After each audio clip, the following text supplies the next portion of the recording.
Verkefni 5.05 Melrakki á blaðsíðu C8 til liður 5.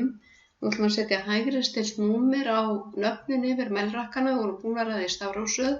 Við byrjum á að setja áherslu númer hér og þið sjáum að þau koma vinstri stilt, tugir og einingar standast ekki á.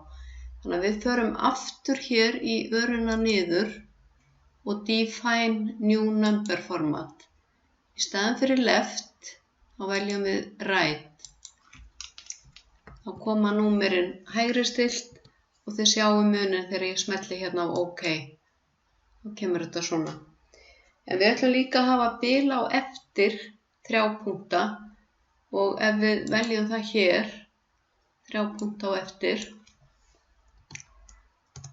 þá verðum að muna eftir að taka hakið af. Don't add space between paragraph of the same style. Þið þurfum að muna þetta vel þegar þið erum með áherslumerki eða áherslunúmer þar sem eiga að vera millibil á eftir, að þá þurfum við að taka hakið af. Don't add space between paragraph of the same style, annars kemur bara bil á eftir síðasta liðnum.